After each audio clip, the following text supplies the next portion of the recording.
Alright, I'm going to do a little update on the Suburban. I had some questions about the AC lines and how to get the air conditioning to work.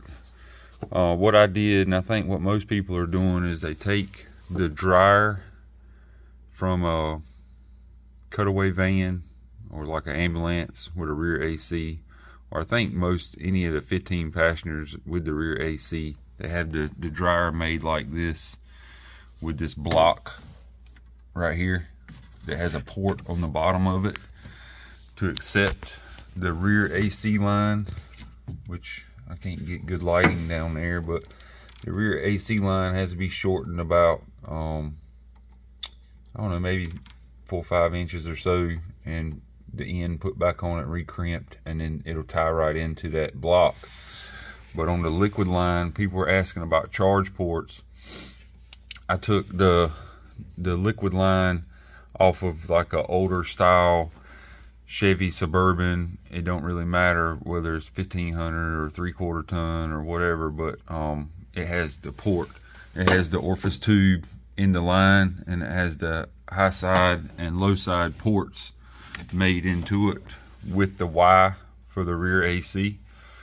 And then to complicate mine a little bit, which is not necessary, but I wanted to make it look as right. Well, you're never going to be able to see it.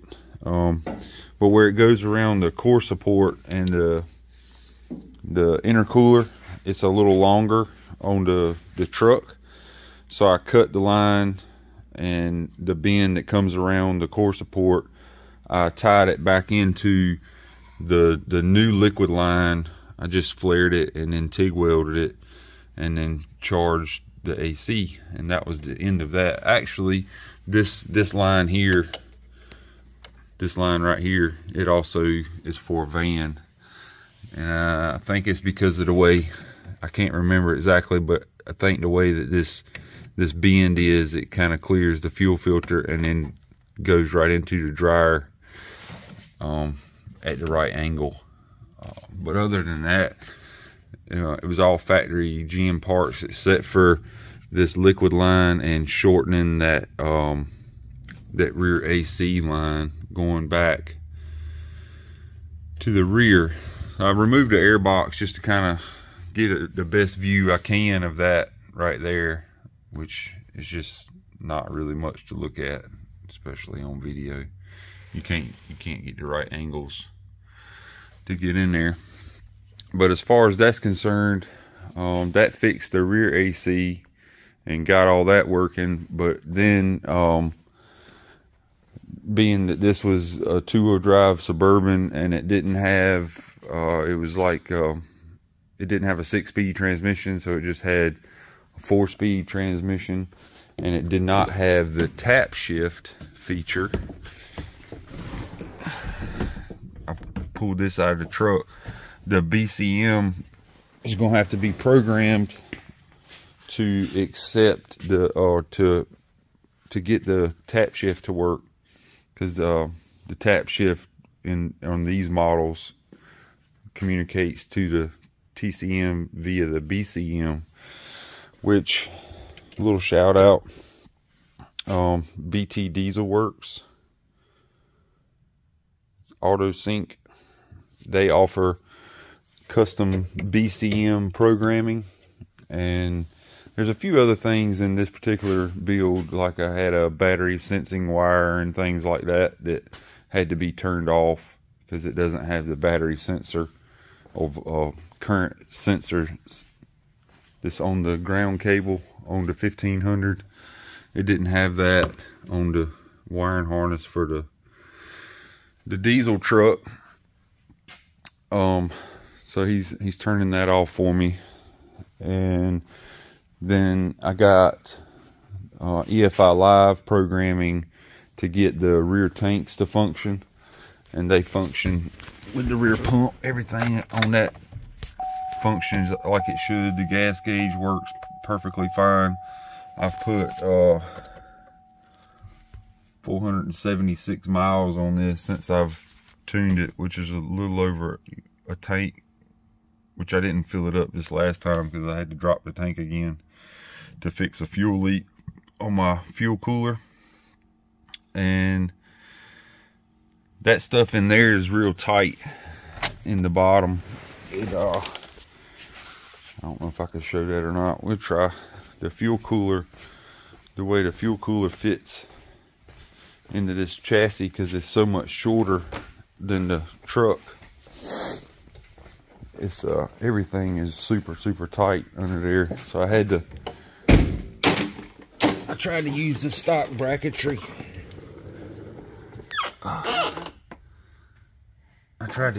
I'll never be able to show this.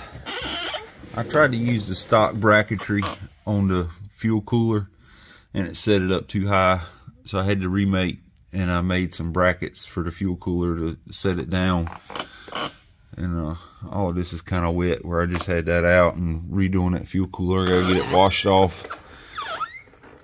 But other than that, that's the only hiccups I've had so far with this build since I got it completed. And that, like I said, that's almost 500 miles. I don't have a whole lot of space in here, but that's what she's looking like so far. I'll get it I'll get the air filter back in it so I can get the mass airflow sensor plugged back up. I'll get that in there and fire it up and just show you about I don't have any check engine lights or any funky mess going on, but I'll be right back. All right, we'll fire this thing up. Oh yeah, I had to add the wiring for that,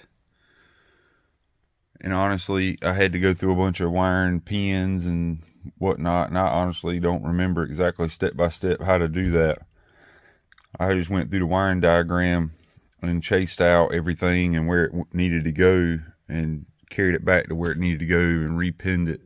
Like I know there was a few wires that had to go to the fuse box, and then to power the control module, and then it had a couple wires on there for communicating back to the BCM, and then it had a couple wires for just communication for the CAN bus stuff that got tied back in under the dash.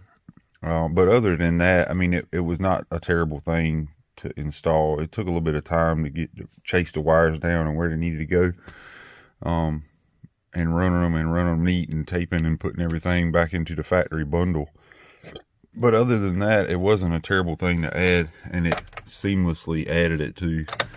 But it just fires up like any other normal GM vehicle. Obviously we got the hood open, so we got the hood open lamp, but you can scroll through, you know, my mileage, where we've driven so far, and then fuel gallons, timer, trans temp. I'm not sure if that's going to go away with the BCM tuning or not, but it shows the instant economy, which works when you're going down the interstate. But you know, like on this, it had the variable timing thing where you could shut the cylinder deactivation for GM. It would tell you whether it was in V8 mode or 4-cylinder mode. Obviously it's going to always be in V8 mode now. It's not going to switch, but everything functions there as it should. The only thing up here that's not working currently is, see, it won't go into manual mode, but that's in the BCM, and he's working on flash. Just he's gonna email me a flash or upload it to my account, and then I'll flash in with this auto sync, and then that'll correct that. But other than that, like, everything works. AC works. Turn it way down.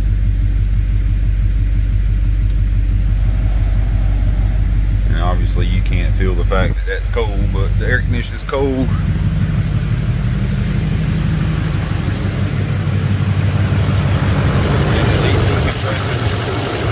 The AC compressor is turning, and it gets, I mean, it's cold here, so it's not going to get but so darn, I mean, it's going to feel like cold air. Cold air is cold air, but inside the shop here, I got the thermostat on 73, and I mean, it gets nice and cold just like it should.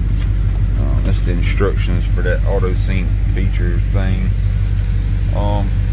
Other than that, I mean, this thing has just really surprised me when, you know, as far as coming together and how well it comes. You know, everything just kind of works just as it should. I mean, you have to move a few wires around in the fuse box, and I had to use the fuse box out of the Suburban to retain some of the factory features that just weren't supported in the diesel fuse box, like the rear gate, like the way the brake lights trigger as far as the third brake light and the rear gate function.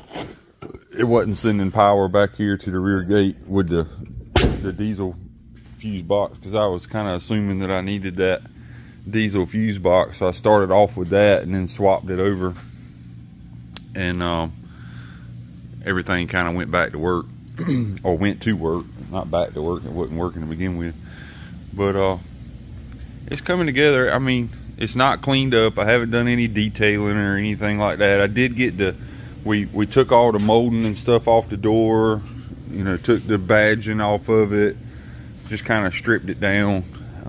I did a little bit of a buff way back when I first got it, just to kind of get rid of some of those marks left behind by the removing the badging, but it has not had a full detail and fender wells cleaned and all under the hood. I did get the carpet shampoo, but it's gonna have to be done again because it's nasty again.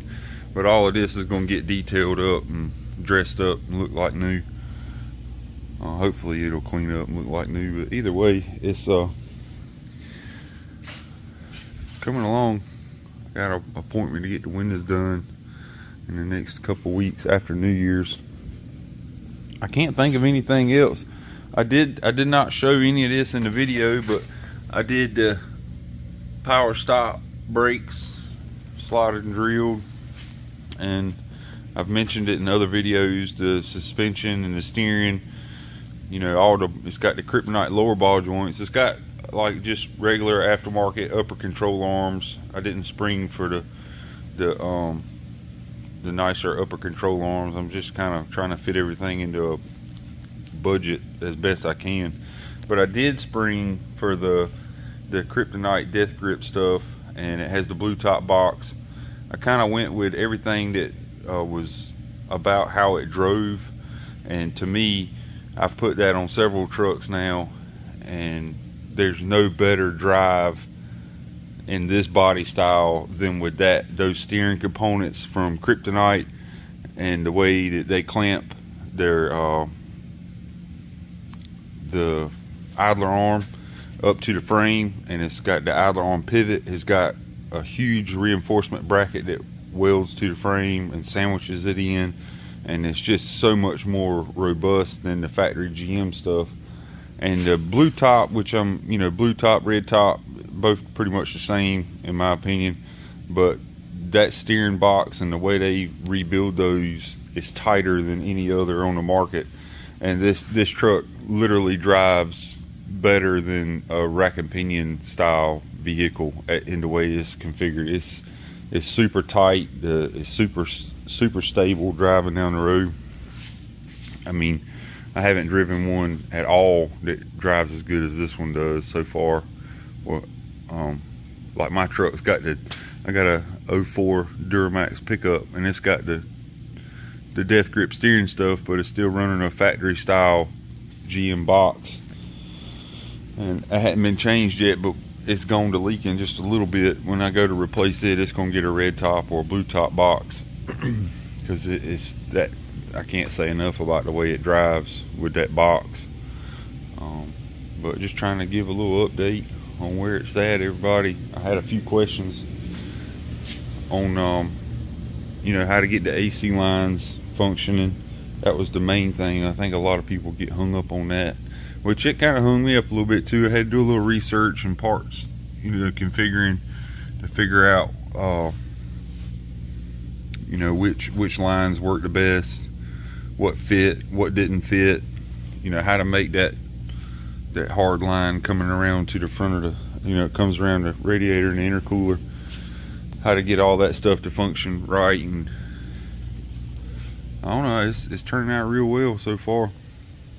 Got new hoses, new belts, new idlers, new power steering pump, new power steering lines, new brake booster, everything that could be, potentially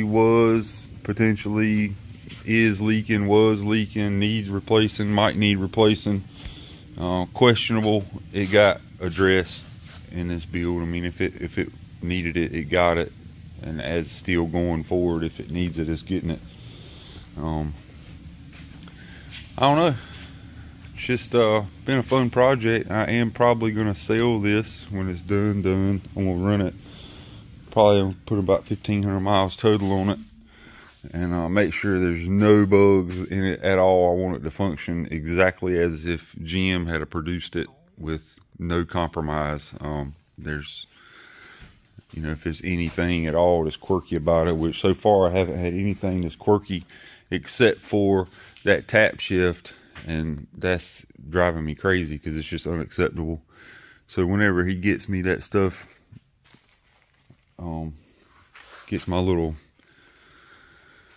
tune or whatever you want to call it, my calibration for my BCM wrote up and programmed, I'm gonna flash that, and then that'll pretty much finish this thing, unless something else pops up that's unforeseen. And get the windows tinted and get it detailed up, and we're gonna post her for sale.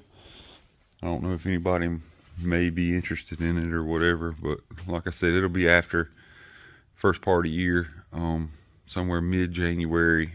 It'll be up for sale, because I want to make sure it's perfect as far as functionality goes. Obviously, it's an older truck, you know, it's got some dents and scrapes and stuff in it. You know, I can't really do a whole lot about that other than get it painted. There's like little scratches and stuff in it, like a little spot in the door right there. And I'm not gonna get it painted. It looks pretty good for what it is, and I'm not gonna, you know, you see these things listed for sale for $40,000-$50,000 plus. I'm in this in a pretty comfortable spot, to be able to offer it at what I would consider to be somewhat reasonable for the year, make, and model, and what it is. Obviously, it's not going to be free, but it's definitely going to be more than a regular Suburban. But it will, I think it'll be a pretty fair market value for it, considering all the work that's been done. I mean, like new headlights and all that kind of stuff. So once it's all cleaned up, we'll post another video of it, and that way people can refer back to the video, or when I got it for sale and people ask questions and want to see stuff, I'll put it up on the rack and kind of walk under it and do a full detailed video of it when it goes up for sale. That way, if there's any questions at all, it should be able to be answered in that video. And but anyway, this kind of concludes a little bit. And so, like, I'll do another video when I go to step through that auto sync stuff, because I've been on the internet looking basically for instructions on, or at least what it's capable of, and there's not a lot of information on the internet about that auto sync.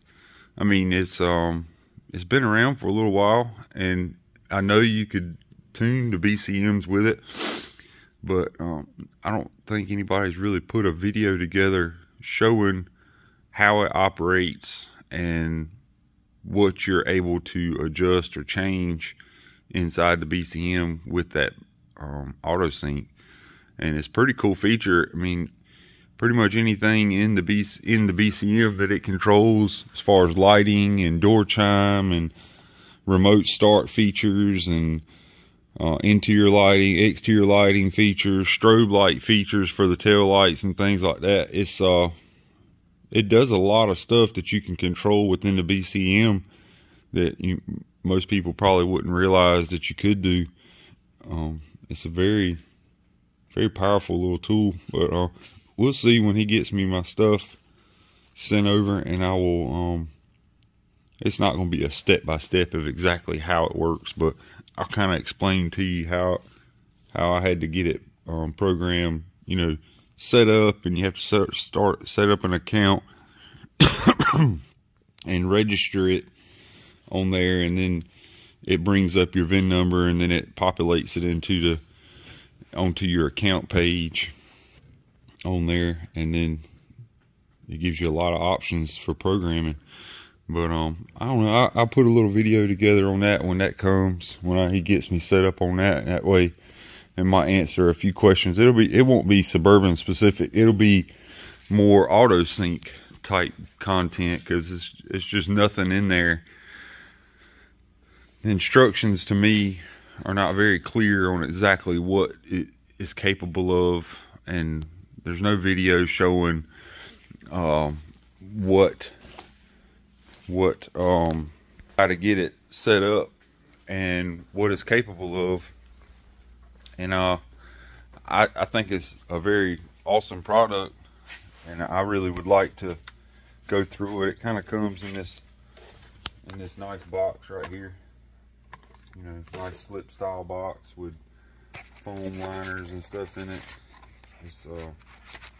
I mean, it's a cool product. It's a very powerful tool, like I've said, and I think that it deserves more attention a little bit, unless he just don't want it to be that way. But they got a real awesome Facebook group that goes along with that auto sync, and there's a lot of questions that can be answered in there that probably wouldn't otherwise be answered unless you had to email them or call them or ask, you know, via that way. But for the most part, I'm excited about that, because before that, the only BCM options I had was flashing it with GM SPS, and it won't let you customize anything. It just flashes the BCM with whatever it thinks it needs for the way it was configured from the factory. And it's a little bit, you know, in this scenario, it doesn't do any good, because you can't go in there and turn things off that it's not equipped with anymore, and turn things on that it is now equipped with. But that'll be solved with this auto sync, and I think that's gonna be cool. But anyway, I'm gonna end it up right there. If you like this content or anything like that, shoot, give me a thumbs up, make a comment, something. It all helps. I'm not really striving to make a huge YouTube channel. I'm just gonna put a few things out here occasionally to try to, if I think it's worth videoing, or something I've seen that you can't really get a whole lot of information on. You know, if you got questions about things, I'll try to figure out, you know, especially when it relates to these projects, if there's questions, you know, I'll try to do a video and answer them the best I can. But anyway, thanks for watching. I only thought it would be right to tow the donor to the scrap yard with the Duramax. This thing's running good.